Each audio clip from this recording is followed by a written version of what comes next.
আজ 14তম দ্বিবার্ষিক সাধারণ সভা বেঙ্গল পাক্ষিক পত্রিকা জেলা কমিটি তৈরি হলো।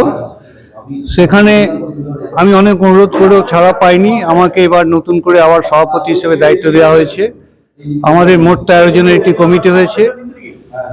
কাগজের মেন আসল বিষয়টা হচ্ছে এটাই যে যারা কাগজের সঙ্গে সংশ্লিষ্ট এবং সহযোগী সদস্য তাদেরকে নিয়ে এবারে কমিটি গঠন করা হয়েছে। জেনারেল সেক্রেটারি হয়েছেন পরিতোষ সিং, কার্যকরী সভাপতি সুভাষিস সিংহ, দুরন্ত নাগ সহ আরো অনেকে।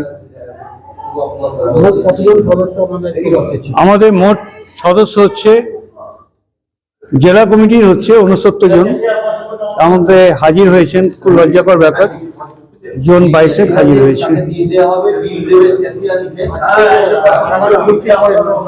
আজ উপস্থিত ছিলেন, আজকে উপস্থিত হয়েছেন বর্ধমান জেলা জজ কোর্টের পাবলিক প্রসিকিউটর শ্যামল গঙ্গোপাধ্যায়, কলকাতা হাইকোর্টের আইনজীবী সৌম্য কুণ্ডু, ছিলেন বিশিষ্ট সমাজসেবী তন্ময় সিংহ রায়, আরেক সমাজসেবী গোলাম নিজামুদ্দিন, ছিলেন আমাদের পশ্চিম বাঁকুড়া জেলা পাক্ষিক সম্পাদক মিস্টার আব্বাস আলী।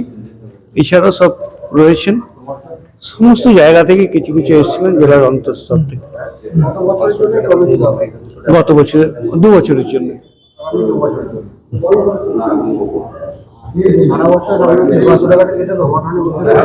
উদ্দেশ্য ছোট কাগজগুলো সংগঠিত করার জন্যই আমাদের উদ্যোগ।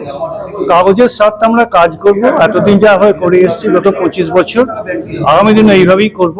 কারণ আমাদের অনেক অনিয়ম, অনেক দাদাগিরি আমরা দেখছি। তা ছোট কাগজ একটা আঁচিল যে ক্যান্সার সৃষ্টি করতে পারে, সেটাও যদি চেষ্টা করি আমরা পারি, কিন্তু এটাই প্রমাণ বহু ক্ষেত্রে হয়েছে, আবারও হবে।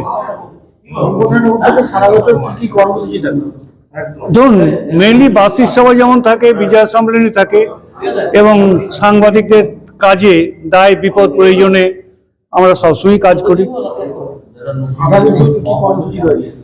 আগামীতে কর্মসূচি বলতে গেলে এখন যেটা মেইনলি আমাদের রয়েছে সেটা হচ্ছে কয়েকটি বিষয় নিয়ে জেলা শাসক এবং তথ্য আধিকারিককে আমরা ডেমনস্ট্রেশন দেবো।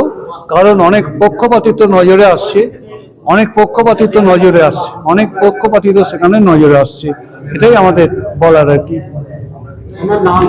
আমার নাম বৈদ্যনাথ কোনার।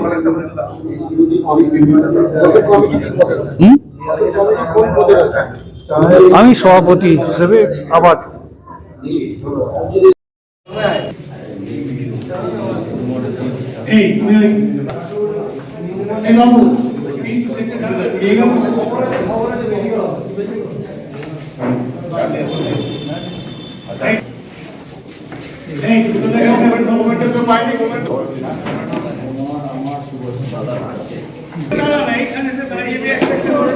ভালো করে